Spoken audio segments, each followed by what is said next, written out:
Buenas noches, amigos y amigas. Soy el padre José Luis Segura Barragán, de la diócesis de Apatzingán.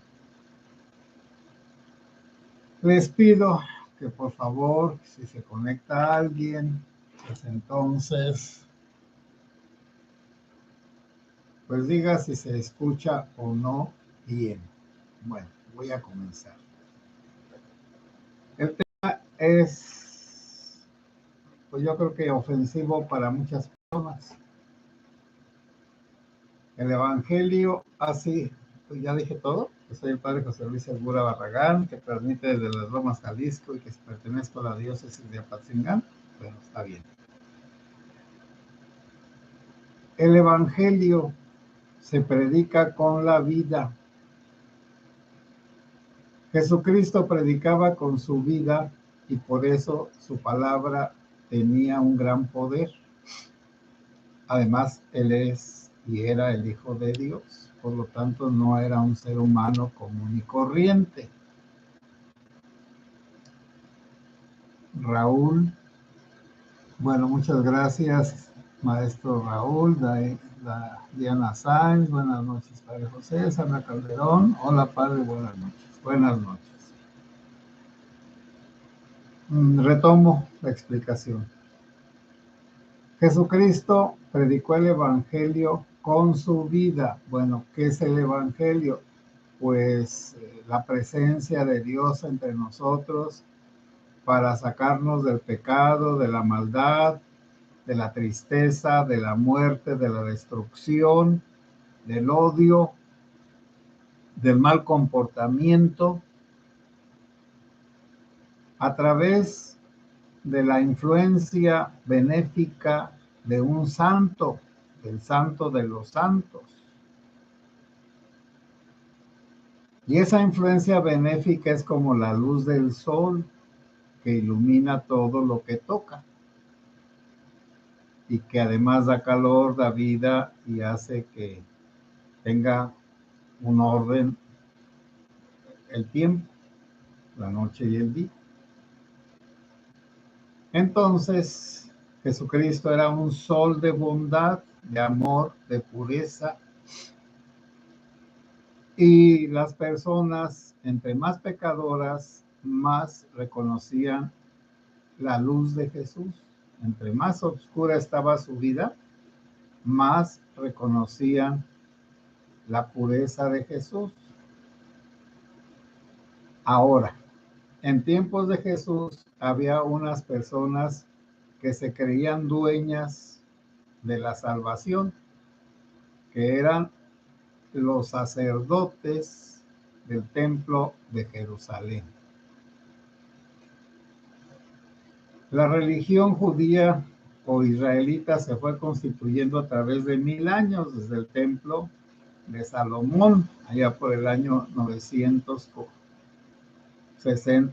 antes de Cristo, y duró pues hasta el año 76 después de Cristo, por lo tanto duró pues 1000 años. 1000 años duró, bueno, aunque lo destruyeron y 72 años estuvo destruido, o 100 años, pero de todas maneras el templo de Jerusalén, que comenzó siendo un santuarito, bueno, o más bien un altarcito de piedras, donde Abraham empezó a sacrificar animalitos, bueno, desde Caín y Abel, animalitos a Dios y cositas, ofrendas.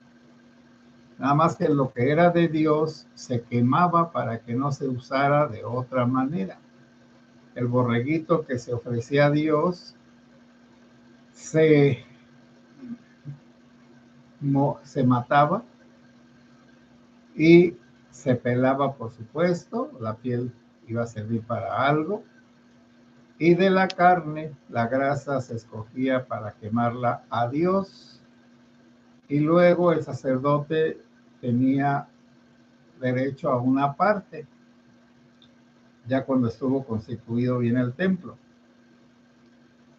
Y luego, lo que quedaba, se lo llevaba a la familia, que había ofrecido ese animalito, bueno, era un borrego o un becerro o una vaca o un buey. La gente pobrecita pues ofrecía unas tórtolas, unas palomitas, que por supuesto pues ahí el sacerdote no tomaba nada ni quedaba nada.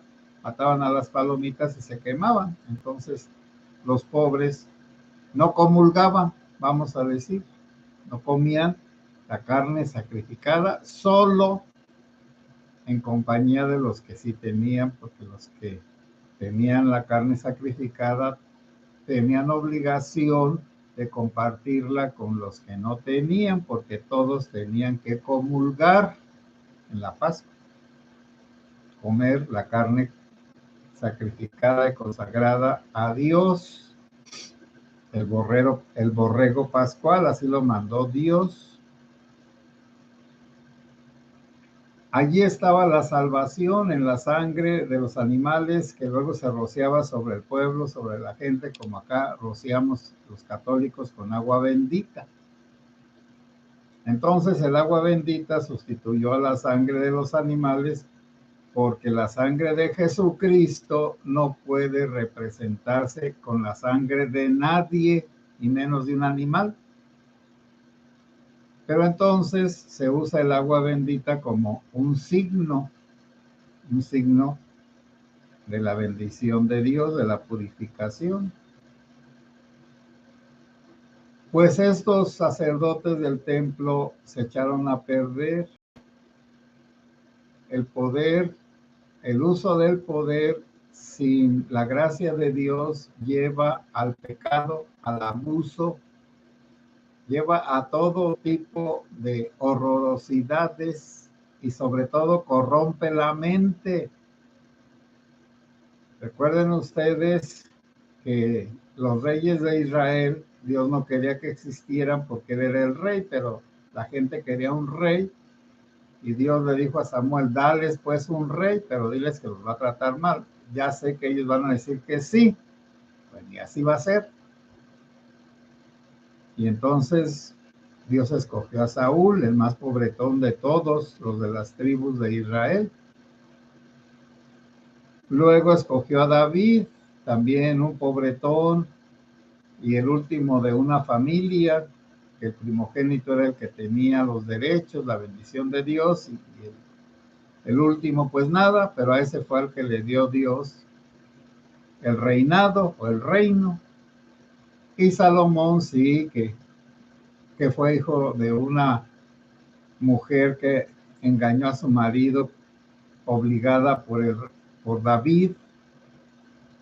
Entonces ahí se va viendo cómo los que tienen poder lo usan para ofender a Dios, pero Dios les perdona cuando se arrepienten y les da su buen castigo, porque el castigo para Saúl de haberse abandonado a Dios fue el abandono de Dios.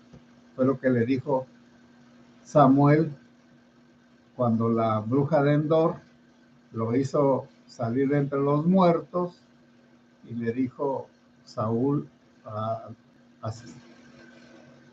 le dijo Samuel a Saúl, ¿por qué me haces venir? Ya sabes que Dios no te quiere escuchar, ya te maldijo y mañana te vas a morir junto con tu hijo Jonatán o Jonatán. ¿Entendiste? Que Dios no te quiere oír, no le hables, ya te maldijo. Está en la Biblia, yo no lo estoy inventando, ¿eh? Naturalmente que ese Dios que maldice y que rechaza y que separa a alguien de sí mismo, como al demonio, porque Dios separó al demonio de sí mismo, pues ese es el Dios verdadero, el que separa a los que lo desprecian, a los que lo ofenden, a los que lo malusan.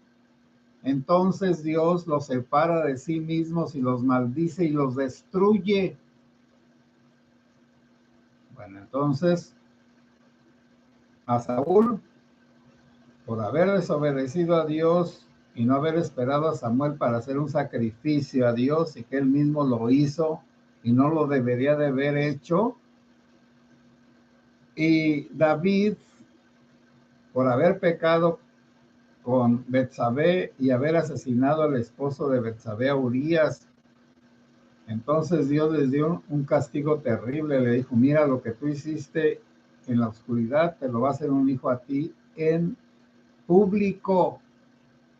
Y así como tú mataste a Urías, a ti te van a perseguir y no te van a matar nada más porque yo te voy a proteger. Y el niño que van a nacer, el primer niño de Betsabé, se va a morir. Y otro día le dijo, escoge entre tres castigos, el que tú quieras, por soberbio.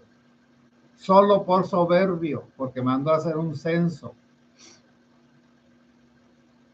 Bueno, entonces, Dios así es, pues no tenemos nosotros no podemos manejar, asemejar a nosotros a Dios, porque entonces lo haríamos un demonio y un Dios y un ángel. Porque nosotros tenemos las dos caras del bien y del mal. Así somos.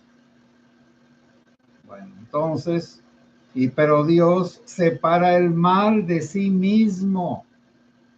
Ya empezó con Satanás y sus seguidores e hizo el infierno para ellos, y los seguidores de Satanás y de los demonios.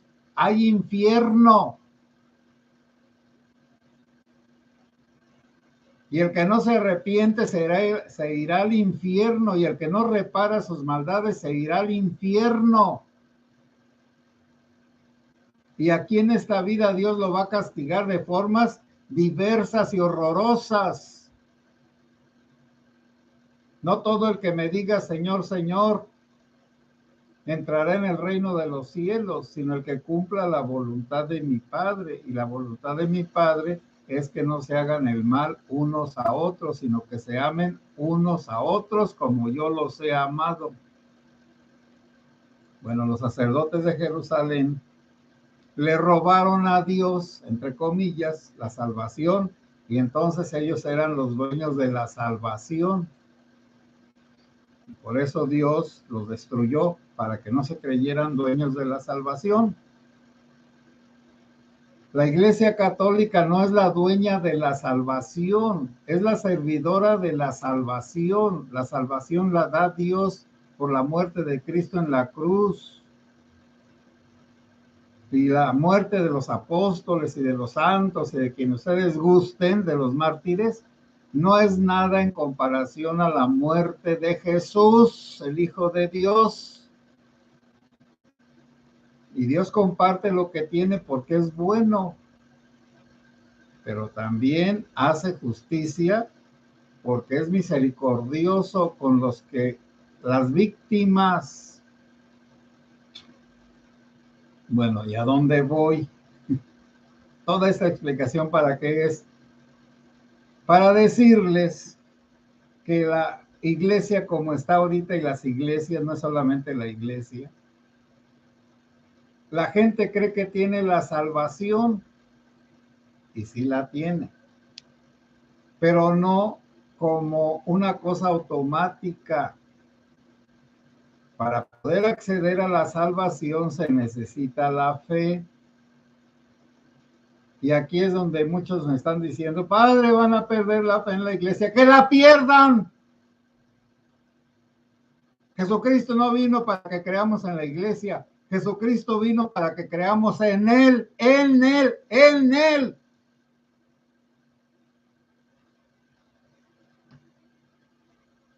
Ahora, si la iglesia representa a Cristo, pues es la iglesia de Cristo, por sus frutos los conoceréis.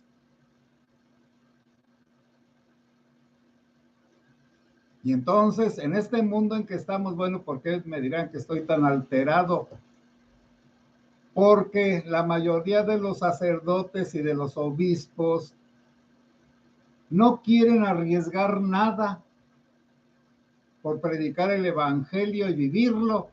Quieren una vida cómoda, acomodados al mundo, cómplices del mundo, de la maldad, callan.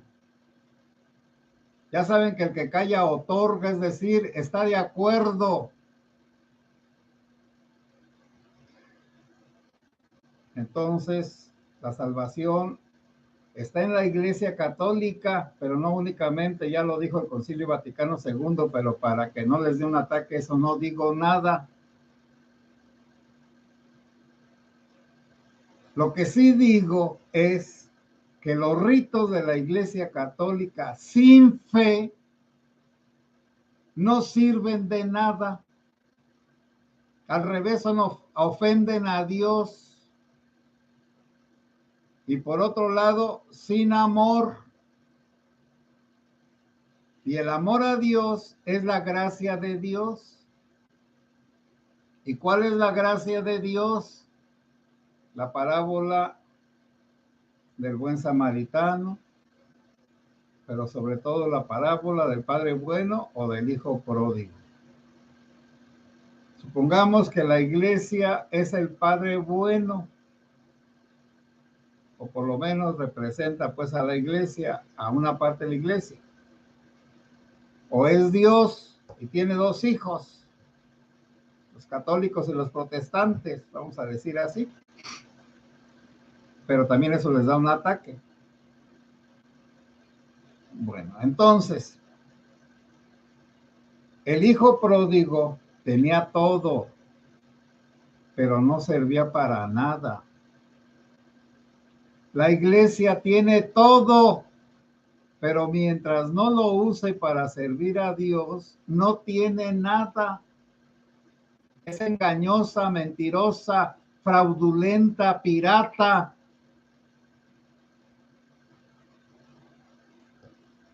Me van a decir, ¿cómo está eso? Sí, voy a poner ejemplos muy claros. Una fiesta religiosa, ¿qué tiene de religiosa aparte de las confirmaciones, de las primeras comuniones? Y en las confirmaciones, pues ahí los padrinos entran de todo. Y en las primeras comuniones también. Entonces, las primeras comuniones, qué bueno, están bien para los niños y para las niñas, y las confirmaciones para las niñas y los niños. Ellos son inocentes, ellos sí creen de corazón, no tienen maldad. A pesar de lo que ven y de lo que oyen, ellos creen y quieren acercarse a Dios.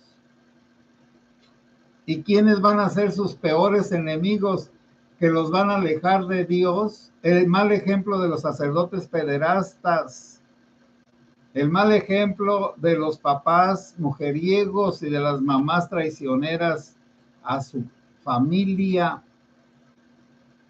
la sociedad echada a perder,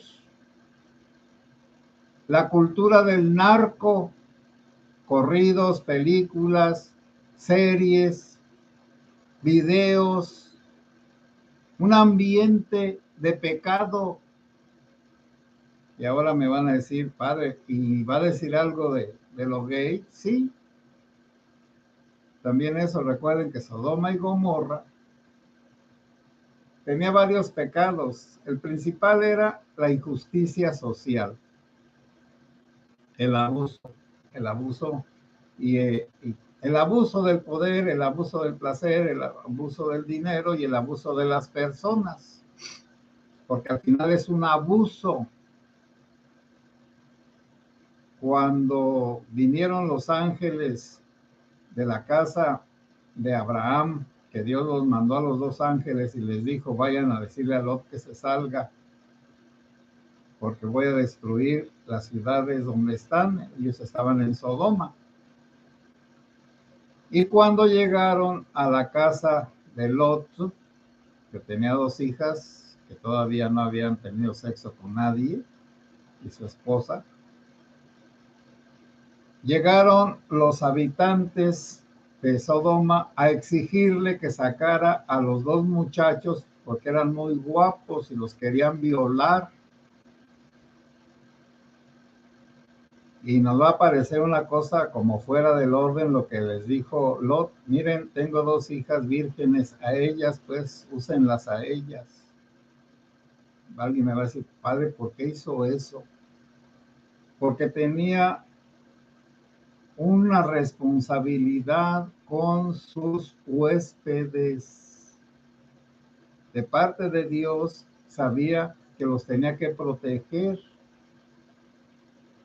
Pero los hombres de aquel lugar le dijeron, no, no, no, no, ya no nos gustan las mujeres, queremos tener relaciones sexuales con esos chamacos tan guapos, tan atractivos. No nos podemos aguantar, los tenemos que violar.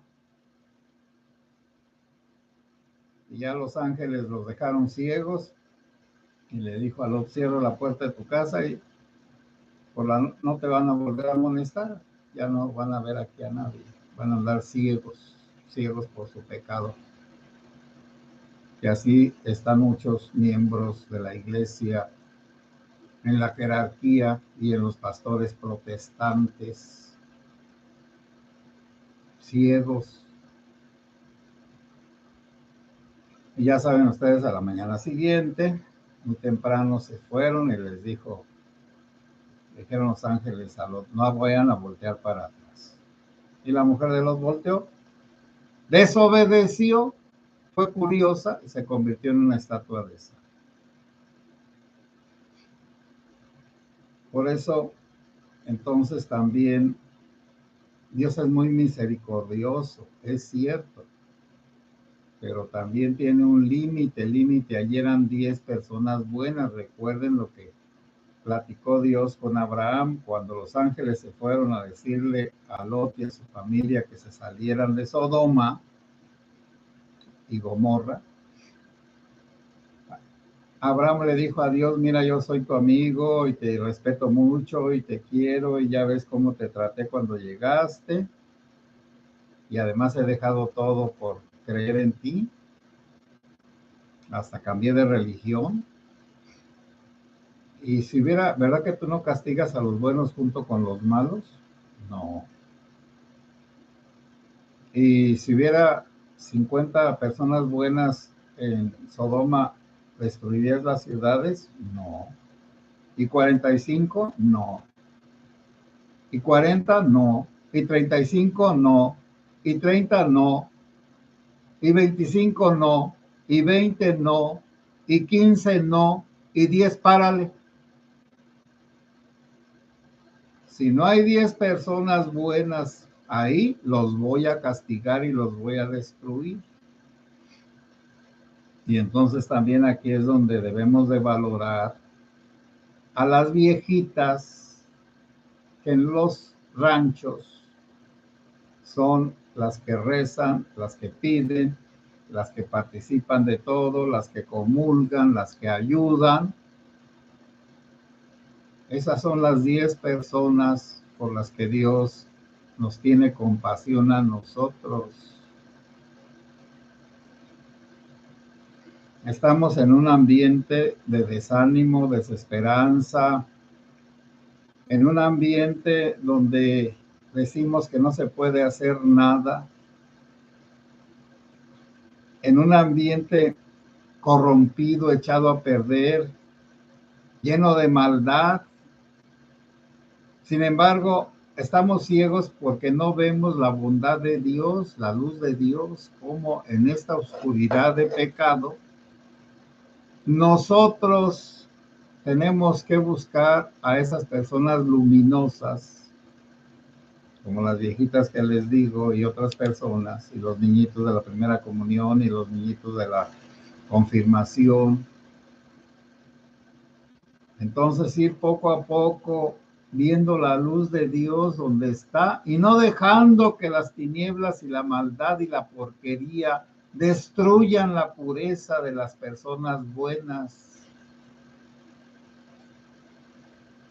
Allí es donde está, para mí, la salvación en este mundo corrompido.